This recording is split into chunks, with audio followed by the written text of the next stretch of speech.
Is there anybody there? It seems I'm all alone again. Does anybody care? This planet's empty. I see no signs of life.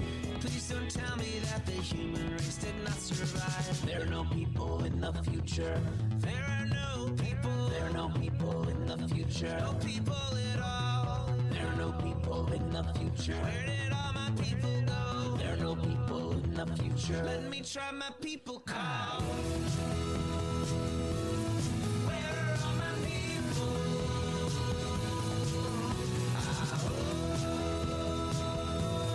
Where are all my people? I guess I'll fly away now. Hey, everybody, welcome. Yes, it is Monday, March 20th, 2023. Welcome to Raging Chicken's Out to Coop Live. This is Kevin Mahoney, creator and founder of Raging Chicken. On Out to Coop Live, we talk to progressives, activists, and troublemakers of all sorts, right from our own backyards and from across the country. You can also join us at the end of the week for our Friday Politics Roundup, where we break down the good, the bad, and the ugly in state and national politics. And you can get all our shows by subscribing to our podcast on Podbean, iTunes, Spotify, wherever you get your podcasts. And while you're there, you're listening to it anyways, just give us that 5-star review, leave a comment, let other folks know why you're listening to the show. You can help support this show by becoming a patron for as little as $5 a month. Head on over to patreon.com/rcpress for all the details. And you can help out the show right now by heading over to our YouTube channel if you're not there already. Smash that subscribe button, like the stream for this show, and hit that notification bell so you know every time that we go live. And hey, for more PA progressive talk, tune into the Rick Smith Show's live stream at 9 p.m. Eastern on his YouTube channel, Twitter, Facebook, wherever you get a stream, he's going to be there. Right? Make sure you subscribe to his podcast and check him out at thericksmithshow.com for the latest across all his platforms. And if you haven't already, you got to check out the Sisters of the Night Caucus podcast. The amazing PA women stirring the political cauldron behind this podcast rock the house. And they know where the bodies are buried. Make sure to follow them on Twitter at The Night Caucus. That's at The Night Caucus on Twitter. And subscribe to their podcast at Anchor, Spotify, iTunes, or wherever you get your podcast. And if you haven't heard, The Signal is a brand new podcast by the Bucks County Beacon. The Signal is hosted by the Beacon's editor-in-chief, Cyril Michaleko, and produced by yours truly. Yes, twice a month, The Signal will shine a light on the right-wing extremist currents streaming through Bucks County and beyond. Cyril invites guests to provide insight, analysis, and organizing solutions so that we can steer the community toward calmer, saner, progressive roads. Check out all the details at buckscountybeacon.podbean.com. Or just get the podcast wherever you get your podcast, because it's everywhere. And for all you gamers out there, the Game Inn, that's with two N's. The Game Inn is a Quakertown-based black family-owned gaming store. They're friends of the show. They've got everything for retro N64s, the latest consoles, video games for all platforms, collectibles, action figures, Funko Pops, walls of Funko Pops.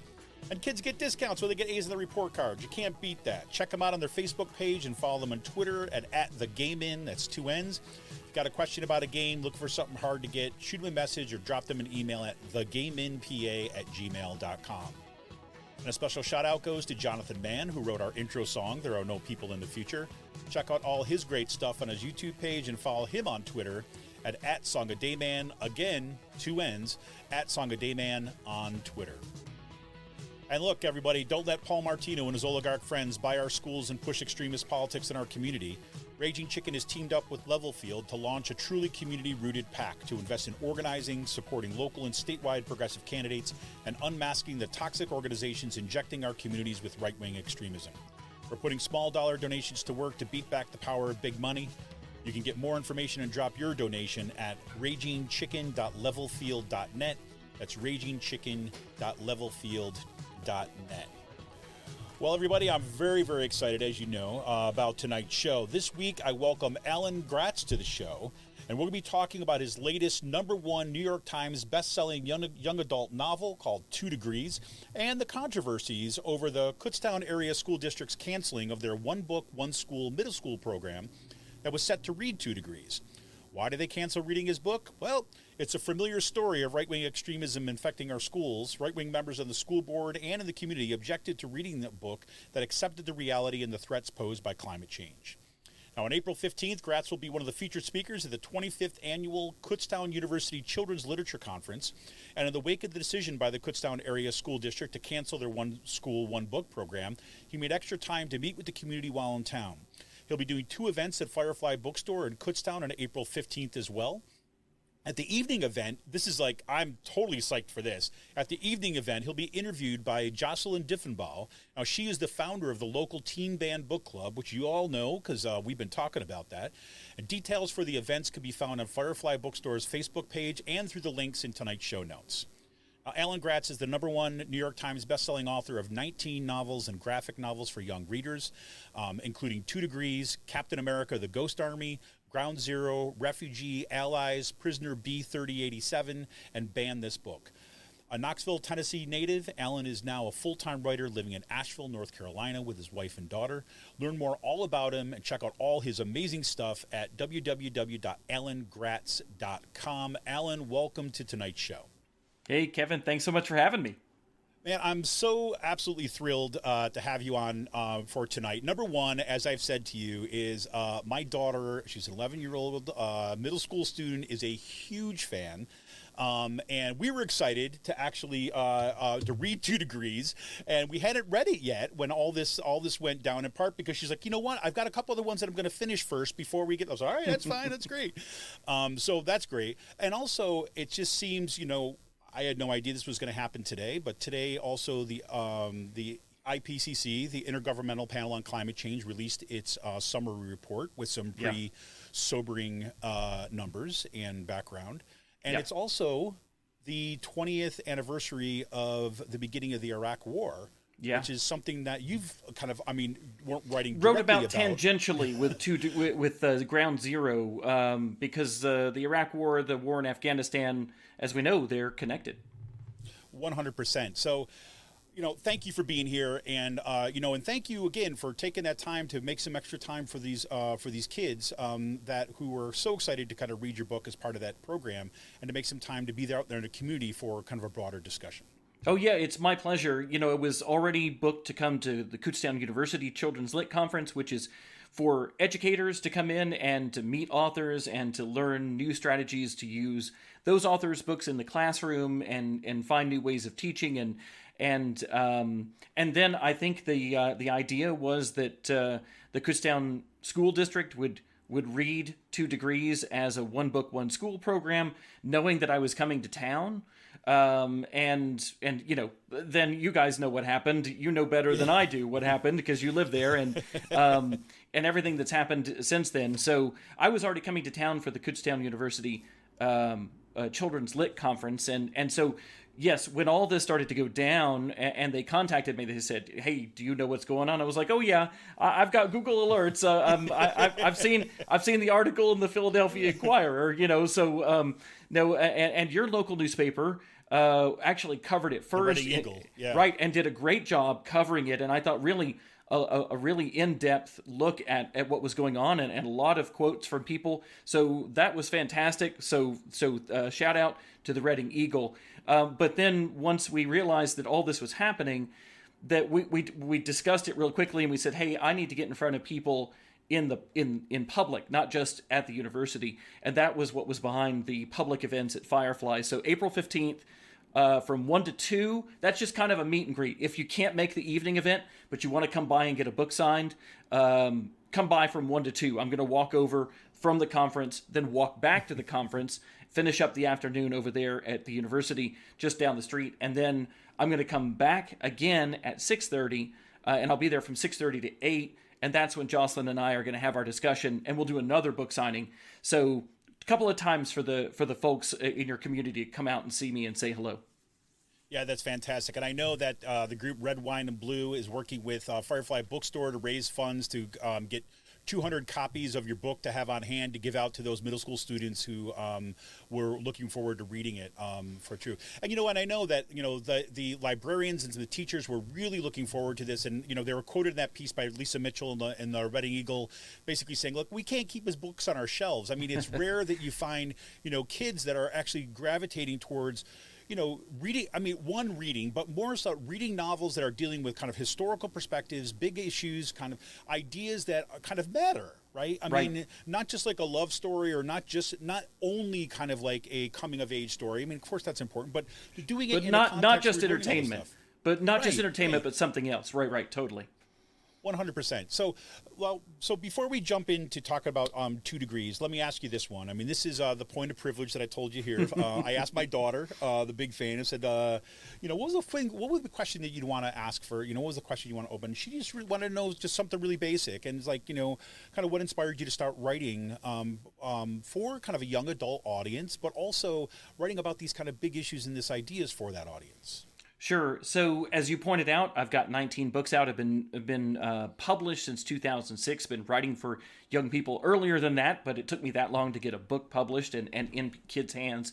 But really, I knew I wanted to be a writer since I was a kid, and I worked on it all through middle school and high school, and I went to the University of Tennessee to study creative writing.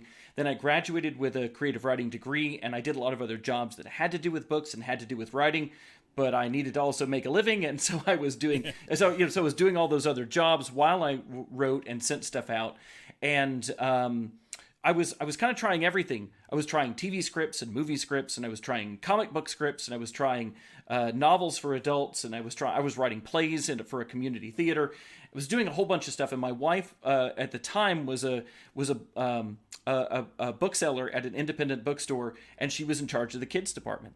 And she brought home Laurie Halse Anderson Speak. She brought home Philip Pullman's Golden Compass, and she was like, "Read this.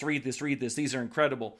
And I read these books, and I was like, "Oh my gosh, I want to be a part of what's going on in kids' books right now." Like there was this exciting sort of renaissance in kids' books happening already, and I wanted to jump in on that. So I put everything else aside, and I started focusing on kids' books. Now, it still took me about 6 years from that point of writing books and sending them out and getting rejections until I sold my first book, which was called Samurai Shortstop, and that came out in 2006. And I've been really lucky to have about a book a year come out ever since then. Now, to the other part of your daughter's question, which is kind of like why this kind of book, what I'm writing. Yeah. At the beginning of my career, like the first 10 books, I was just worried about entertainment. I might have a little bit of a message or a little bit of a theme in there that was personal, but I was writing fantasy stories. I was writing murder mysteries. I was writing some historical stuff, but just, trying to get the action and adventure in there. And then I guess, what year was it? Maybe it was like 2012, 2011, somewhere in there. And I met a guy named Jack Gruner. And Jack he's passed away now. Jack was a Holocaust survivor. And he was 10 years old when Nazi Germany invaded his home country of Poland to begin World War II.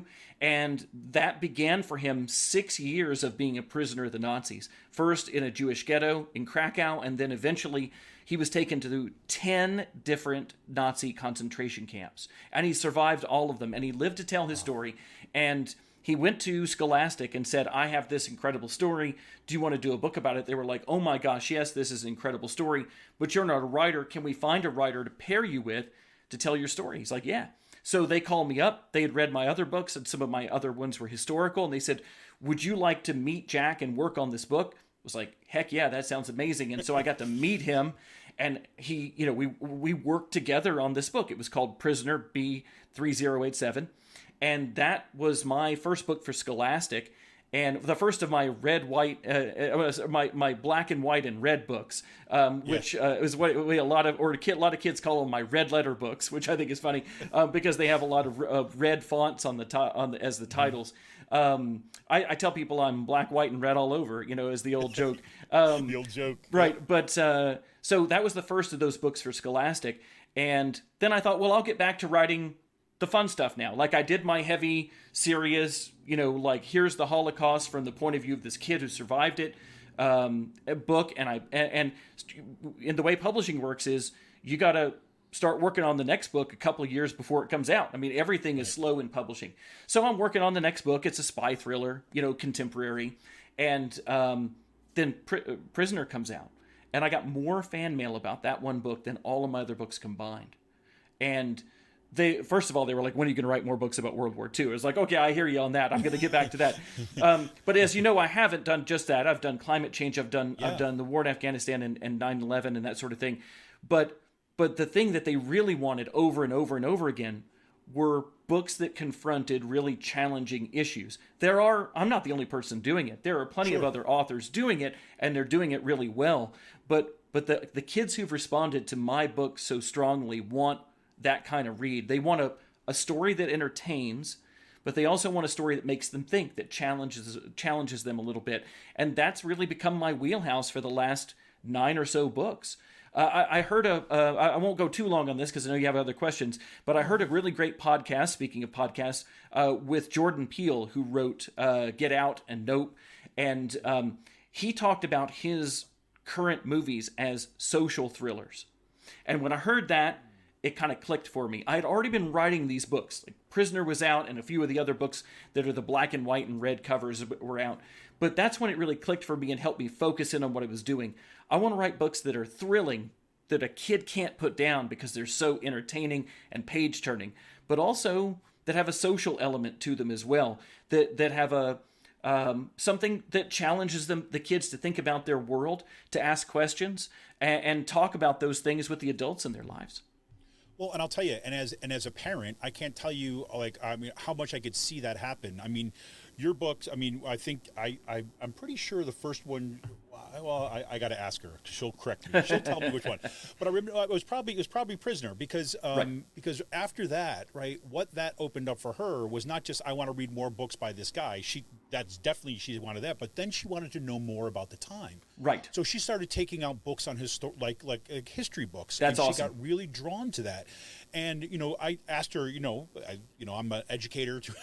Well, that's just, so says, are your friends talking about this? She's like, oh yeah, we sit down and we talk about this and we talk about which ones we're going to get out and read next. I mean, like, what more could you want? Right. I mean, that alone tells you where the cravings are, what kids are looking for, and and they don't want to be talked down to. Yeah. Right. But they also want to be engaged, right? And they want to have something that it means something to them. And it's like each one of your books that has come out seems to have hit that, kind of right on the right spot. Thanks. That's what I'm trying to do. The books that meant a lot to me as a kid were the ones that didn't talk down to me, that took me seriously, that said, I see you, I hear your concerns about X, whatever it was that, that book was about, and treated that topic seriously.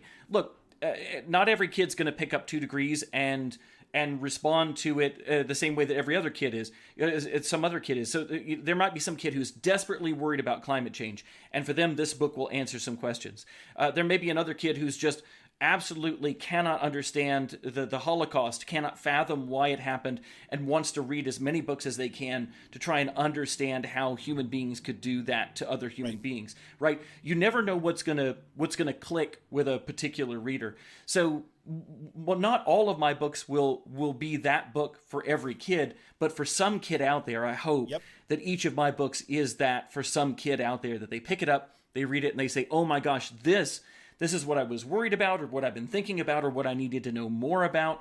And that opens up a whole world to them where there are, again, tons of great books being written. We are in a renaissance of kids' books right now. If you run into a kid who says they don't like to read, it's only because they haven't found the right book yet. And I guarantee you it's out there. And because there's so many great books being written on everything for kids today. 100%. And so let's get into 2 degrees, because this is like, we talked a little about this before the show, but I mean, I think that, again, from my perspective, the issue of climate change and what's happening to our planet right now needs books like this, right? And like you said, this is not like the only book that will ever come out kind of about this, but needs books like this that are not like, okay, let's sit down and go on for a 3-hour seminar about kind of parts per million in the atmosphere, right? Right. So, but I mean, I have to say, I mean, it seems to me that it's a challenge, right? And so I'm curious about, what made you decide, okay, my next book I want to work on is on climate change, and launch you into this book on 2 degrees, which came out just this past October. Just this past October. It's not even a year old yet. Yeah. So the reason I listen, thinking about tackling climate change in a book was really daunting, and I I had kids keep asking me for it. So for years and years and years before the pandemic, I did school visits. For like 10 years, I was on the road, sometimes 100 different schools a year, talking to kids about my books. And in the Q&A sessions, they would offer suggestions of things that they wanted to know more about. One of those was 9/11. And I wrote a book about 9/11 called Ground Zero because I had so many kids asking about that. And the day I realized that, oh my gosh, even my daughter, who's now in college, was born a year after 9/11. So these kids, it's history to them. It might as well be the Revolutionary War because it was before they were born, right? Okay, so I got asked to write a 9/11 book. I did that. And then kids started asking me about a book about climate change. What is climate change? Can you write a book about climate change?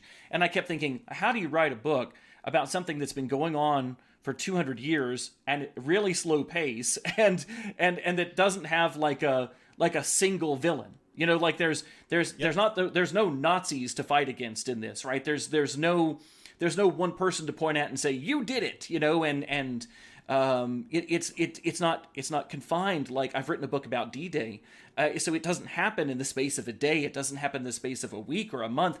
It's this long thing, and when we're talking about actual like climate change over millions of years on the Earth, then we start to get just way out of proportion for a story. Okay, right. So, but it was kids who asked me to write about it. I've written about war. I've written about the refugee crisis in the world. I've written about the Holocaust. I've tackled big topics that kids want to understand better. And so when they said, can you write a book about climate change? I thought, well, I'll give it a shot. But then came the challenge of reading all the science. Usually I'm just doing historical research, right? I'm just learning about D-Day or 9/11, which, you know, happened during our lives, but is still historical research in a way. Yeah, and so sure. Like I usually have an event, one thing that I can study from the beginning to end. But climate change is this ongoing thing that's been happening for, you know, decades, centuries. And I kind of got lost in the science, not confused by it. I mean, the science is right there. It's out there. You can read it. There's a lot of people doing great work, writing great nonfiction books that help clear it up. But there's so much to learn. There's so much to learn. And I'm not a trained scientist. And so I usually take about 9 months to a year to research a book before I ever really start writing the book. And this one, I think, took me like a year and a half at least. And the whole time I was reading it, I was coming up with, my first original idea was that I would have 27 different stories, 27 different kids, and that I would put the global in global warming, right? That I would tell stories about kids all over the world, and that it would be short stories, right? Real quick hits of different things happening all over the world. And I pitched this to my editor, and she's like, maybe we need fewer kids. And I'm like, okay, what? And she's like, 7? And I'm like, you want me to take 7 out? And she's like, no, maybe get it down to 7. And I'm like, oh no. So then I start thinking about that, and I narrowed it down from 7 to 4. And I even had an entire fourth story, a fourth kid plotted out and ready to go. And at the 11th hour, I realized it's still too much. It's still too much. You know, I was looking at writing about wildfires in Australia. I was looking at writing about rain bombs in Mumbai. I was looking at writing about the city of Jakarta is sinking, right? And there are islands in the Pacific that aren't going to exist very soon because of the rising sea levels. I was looking at desertification in Nigeria. I was looking at places all over the world and trying to figure out how to tell stories about those. And I was like, it's too much. And I kind of got overwhelmed. And I think as you read on my website, this was also the book I wrote during the pandemic. And let me tell you, choosing to write a book about the end of the world from a heat death from human-caused climate change is not a great thing to be researching when you're trapped in your house because of a global pandemic. It was a rough time, Kevin. Yeah, well, I can imagine. It's like, well, let me see. I could doom scroll about what's happening in the pandemic. Oh no, let me get a break from that and go back to my research on climate change. Like all day in my office for 6 hours, 8 hours, I'm reading about how we're killing ourselves, and I'm like, oh my gosh, I can't leave my house, and I don't want to because of climate change now. And it was rough. And I had a really hard time figuring out how to rein the story in. I eventually decided that I would make it all characters who live in North America. because I wanted to make it global. I really did. But part of what you have to do when you do that is if you talk about Mumbai, you've got to talk about the class system in Mumbai, you've got to talk about poverty, you've got to talk about the culture of Mumbai and climate change, right? Like, because I'm writing for a Western audience, I'm writing for Americans, for Canadians, mostly for a Western audience. My books are translated into other languages, but still predominantly my audience is English speaking and North American. And so I would have to do a lot of work to introduce those other communities and cultures and also introduce climate change. And I was like, it's too much. So as I used to be an 8th grade English teacher, and as I would tell my writers, my kids who were writing stories, if you're going to break something in a story, don't break more than one thing. Just break one thing. Just make one thing different. Like we would do these fractured fairy tales, and I would tell them, change the time, change the place, change the characters, but don't do all of those, because then it becomes something unwieldy that you can't get a control over. So I realized that's what I'd been doing. I hadn't been following my own advice. I was setting up a situation where I was going to introduce these characters you hadn't heard of, and a culture you hadn't maybe experienced, and climate change, which you didn't know anything about. It was too much. So I reined it in, and I ended up telling the story of 3 different kids in 3 different parts of North America, all of whom are dealing with climate disasters that are either caused by or made worse by climate change. So it's the story of a girl named Akira, who with her horse Dodger tries to escape a raging mega fire in the Sierra Nevada mountain range in California. It's a story of 2 boys named Owen and George, who are being chased by a polar bear who's come in off the melting sea ice near Churchill, Manitoba. And it's also the story of a girl named Natalie, who, with her neighbor's Chihuahua in her arms, is struggling to survive a Category 5 hurricane that's hit Miami, Florida. And I weave all 3 of the stories together, so you get a little chunk from Akira, and then a little chunk from Owen and George, and then a little chunk from Natalie. And in the end, we find out that all of these characters are connected. And I don't want to spoil how, but a lot of times that's where my books go, is discovering the connections that we have and learning that we're stronger when we face these challenges together.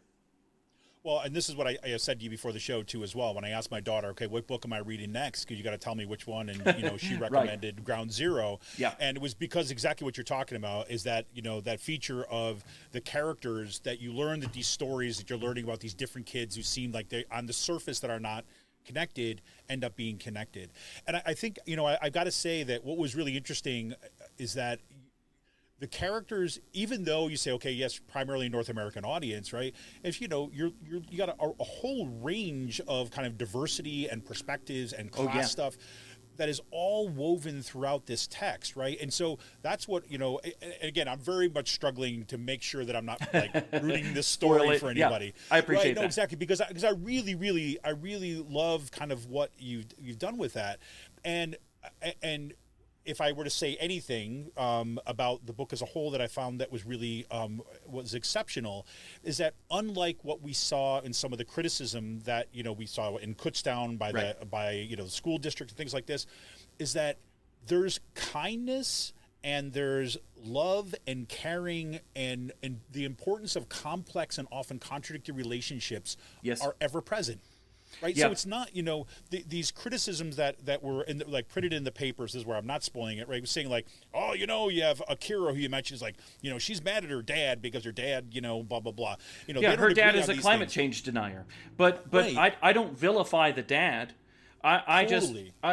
Part of what I'm trying to do is say you're going to find people with other opinions in your life. You're going to run into people who don't believe the same thing that you do. You and I run into this all the time. And what you've got to learn to do is be confident in your own beliefs and steadfast in your own decision to act, even if that goes against the beliefs of other people that you care about. How many of us kind of dread going home for the holidays and having some family member that we know we're going to butt heads with, but we stick to our guns, that we say, this is what I believe and this is how I'm going to act moving forward. And that's really what it's about for that character, is saying she still loves her dad. She doesn't divorce her family or anything, right? She's it's not like she's like, let's leave my dad and never speak to him again. She loves her dad and she wants to continue to have a relationship with her dad. They share a love of nature. They share a love of the outdoors, that they both view nature in a little bit different way, but they both love the same thing and they love each other. And it's not a question of like turning on your parents. It's just a question of asking questions of the world as it is presented to you by everybody, and making your own decisions, and then being able to stand up for what you believe in. Well, this is something that, I teach, first year composition classes, right? And that's what my training is in and all this stuff. And one of my mantras always to my students is always like, look, I know you've been trained, right, in part because of like standardized testing and all this Sure. other stuff, that everything's in a pro-con format. I said, but just think about your family and think about your friends. I mean, if we treated our family and our friends and our communities in a pro-con format, we would be like alone pretty quickly, right? Right. I said, that's not the way the world works, right? I mean, things are complex and they're different and they're overlaying, and one thing doesn't automatically negate the other. Right. I said, so part of it is kind of, what does it look like to approach something exploratory, right? Kind of looking at it from a range of different perspectives, looking at it from a variety of different facets, and try to tell a more complex and engaging story. So, and I'm curious about with this, how much of the context around climate change, which often gets kind of not just climate change, but this kind of really kind of I don't know, where you have two sides pitted against each other, and that's the way the narrative gets framed. Right. I mean, how much of that was kind of in the background when you're thinking about how you wanted these characters to engage with each other? Yeah, I was thinking about that a lot. You go into a book writing about climate change, and I know how contentious this issue has been, and it's a big reason why we haven't moved forward as much as we ought to. I mean, we've known about climate change since I was a kid. Even earlier than that, scientists have known, and they've been trying to raise the alarm for a long time. And then politics got involved, and as soon as politics got involved, then you had a lot of spin against it. And I know all of this background. I know all this is out there. And I told my editor right away from the start that my publisher was very excited for me to write a book about climate change. They were very supportive the whole way through. And but I told my editor, I said, this isn't going to be a book about, is climate change real? That's not the question of this book. We're going to start from a fundamental assumption that climate change is real and it's happening right now. In fact, the whole point of the book is, and this is, I made a deliberate choice. There are many books about climate change that talk about the future, right? That show an apocalyptic future of what the world will be like if we don't rein this in. And those are valuable because those are legit visions of what could happen if we don't get a handle on this. But climate change is happening now, and it's already bad. As you pointed out, the IPCC report came out today, and there's some good news in it. The good news is that we have slowed some emissions, enough to take some of the worst case scenarios off the table, which is great. And the good news is also that we have the knowledge and the tools for how to decarbonize, to do more of that. But the report also reveals, and this is kind of where my book was going, that the low levels of temperature rise that we already have are more dangerous to us than we ever thought, and especially in places like the poles or the equator, where a small temperature change makes a big difference, right? And those places are being hit hard, and as I'm sure you're aware, poorer communities are hit harder by this. As one of my kids says, we're not all in the same boat. Some of us are riding this out in yachts, and the rest of the people are clinging to the wreckage. And that's kind of what it's going to turn into for the haves and the have-nots of the world, is that the haves are going to sit there in their yachts and be fine with climate change for all the rest of their lives, while the have-nots are going to be really struggling with it, already are struggling with it. So rather than tell a story of the near future or the far future, I told my editors, I said, I want to write this book for right now, and I want this to be about things that are actually happening. So while all three of the characters in this book are fictional, every single thing that happens to them is a thing that has happened to somebody in the last 5 years due to climate change events like these, due to mega fires and hurricanes and to melting sea ice. And so all of these things are based in reality, even though the kids themselves are fictional, and I've combined different events that have happened.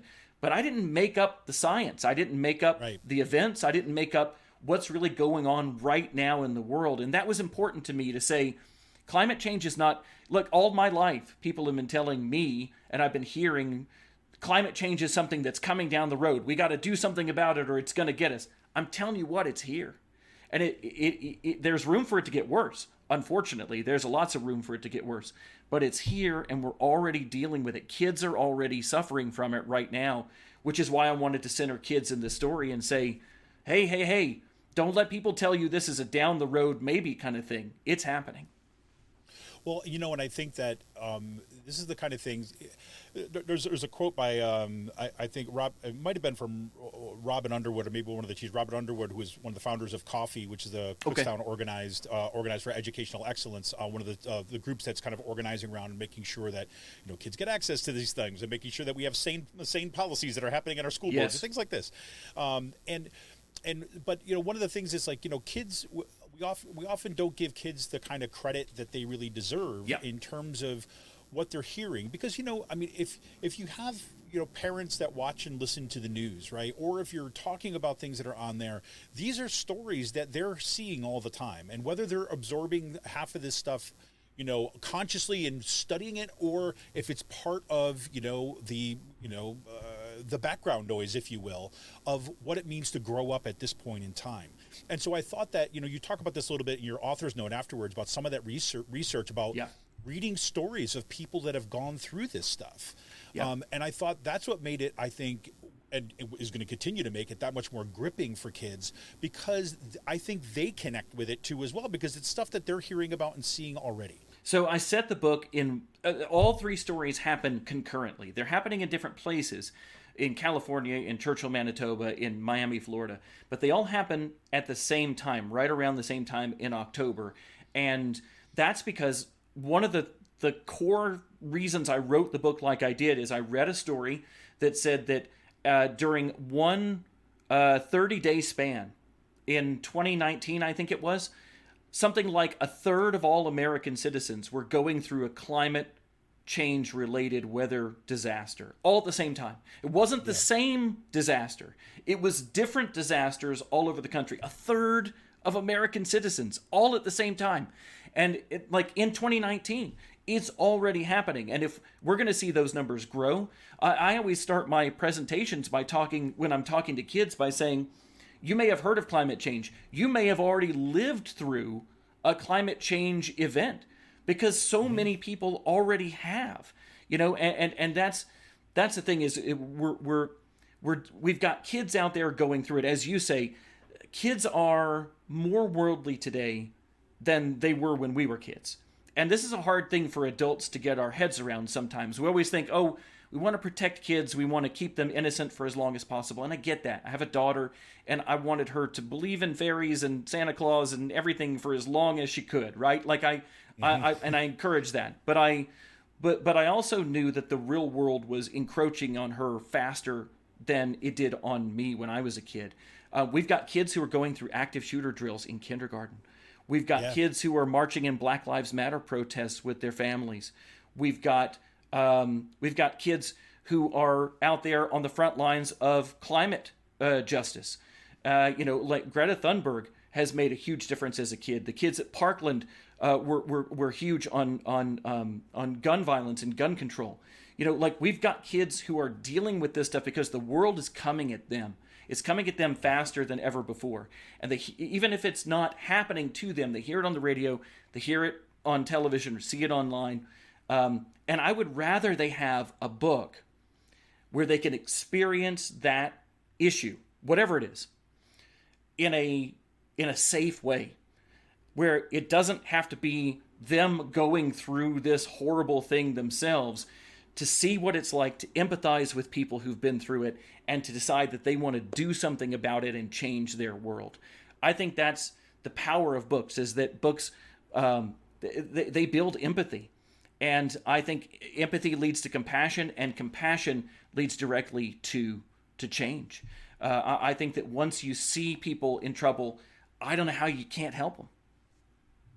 Yeah, and I think that my mom was a kindergarten teacher. She worked in inner city schools in Utica, New York, kind of where we grew up. And one of the things that that happened there is, again, so many teachers will tell the story of what happens with standardized testing when suddenly, the things that those kids needed. My mom would always say they just needed someone just to give half a crap. I know, right, and to kind of and to kind of model with them.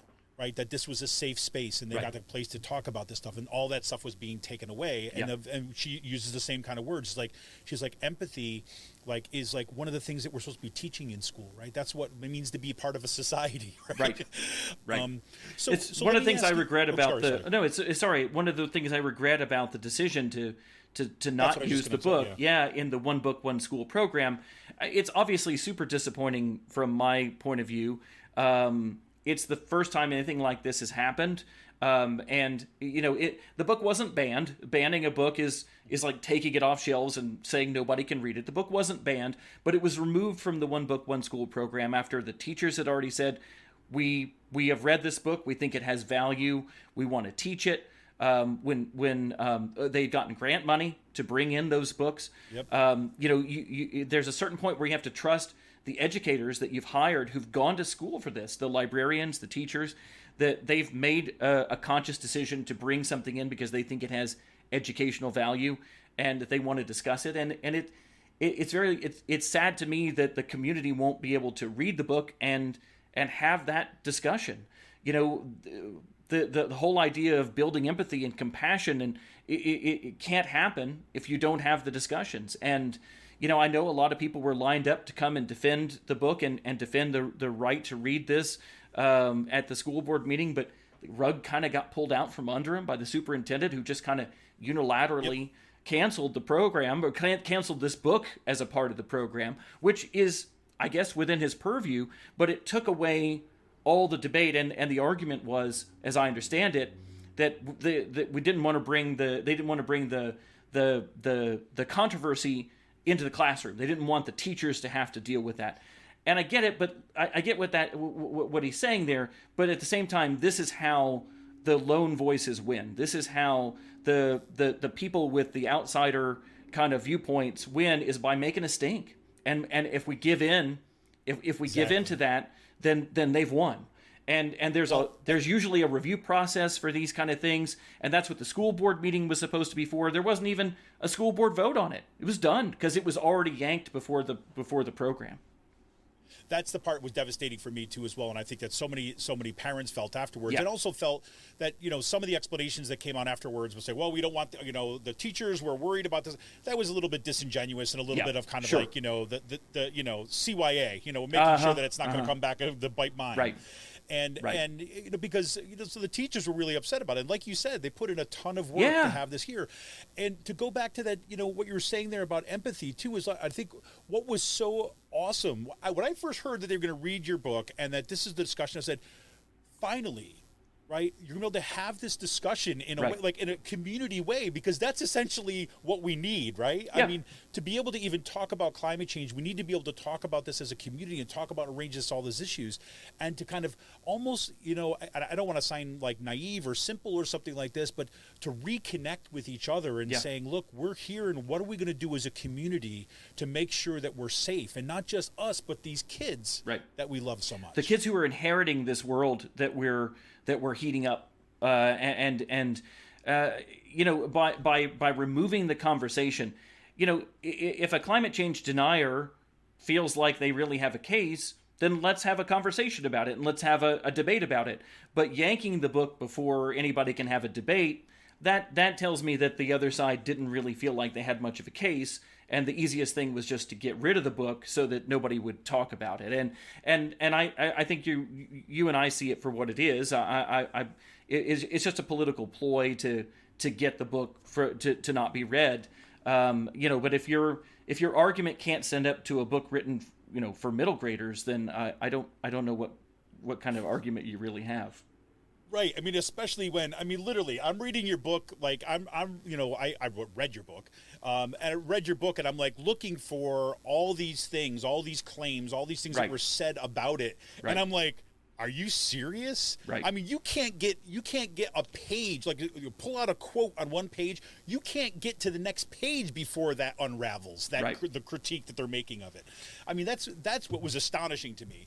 And even like when the superintendent came out, and again, I'm not asking you to go here with me, but it's like when the superintendent came out and was basically saying like, well, it's like we don't want this controversy and all that, and say other things I've stood up, but sometimes you just got to. I'm like, this was a hard one? Are you serious? Yeah. I mean, this was an easy one. Yeah, and, I like to think again, so. And I try to just write what's happening in the world right now. I did it with Refugee. I did it with Ground Zero. I tackle really difficult topics and often controversial topics. But what I do is I don't make up the facts. I make up the characters, but not the facts. I make up characters and I drop them into real world settings. And the things that happen to them or that they do are things that have happened to real people or that real people have done. And that's where I draw the line. Is I didn't have to make up stuff about climate change to make it awful, because it already is bad. Yeah, and I think this is like one of the best things that's possible. Well, I'm already keeping you longer than I it's promised all right. you. It's all good. I just appreciate this discussion so much, and I appreciate your book, and I appreciate the kind of, I don't know, the kind of generosity that you're bringing when you're coming here and say, listen, you want to make yourself available while you're here for those kids that were kind of really had this kind of shortchange, were denied for this. And so let's talk a little bit about, I know that you're on April 15th, you're coming, when we talked about the head of the show, you'll be here for the Kutztown University Children's Literature Conference, but you're making time both at 1 to 2 p.m. and then for a book signing at the Firefly Bookstore. Yeah, it's like a meet and greet from 1 to 2. Yep. No presentation, just come on in if you got a minute and you can't be there later. Yep, and then great. And then that night from 6:30 to 8 p.m., you'll be talking with Jocelyn from the Teen Band Book Club. Yeah, and she's gonna interview you, right? Yeah, we're gonna have a conversation. We're gonna ask each each other questions. I think it's gonna be a great conversation about climate change, about 2 degrees, and about what she's doing with the Teen Band Book Club. Well, fantastic. Well, let me ask you this, and if you had to kind of have a final word that you'd kind of leave for folks that are listening tonight and who have been part of this, and I'll say as part of the context too, I think, in my school district, which is in the Penridge School District, which is about, I work at Kutztown University, but I live in Bucks County in the Penridge School District, in the Central Bucks School District, which is about 15 minutes from me, is that the school boards have basically been blown up through these kind of, this war, and it impacts everybody in the community. The kids feel it, right? We certainly feel it as parents. We have real kind of concerns about what's going to happen to their education and all this other kinds of stuff.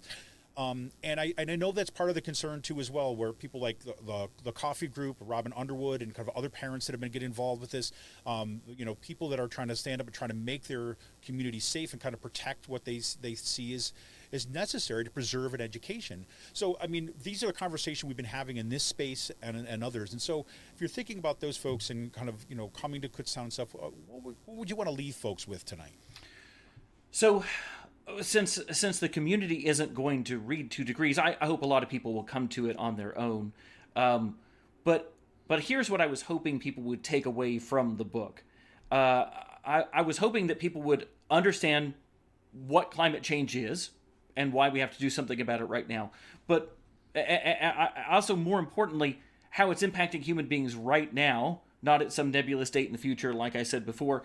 But the biggest thing, and you touched on this a little bit earlier, is that I think a lot of the conversation around this book, especially at the school board meeting, was about fear. Do we want to scare kids?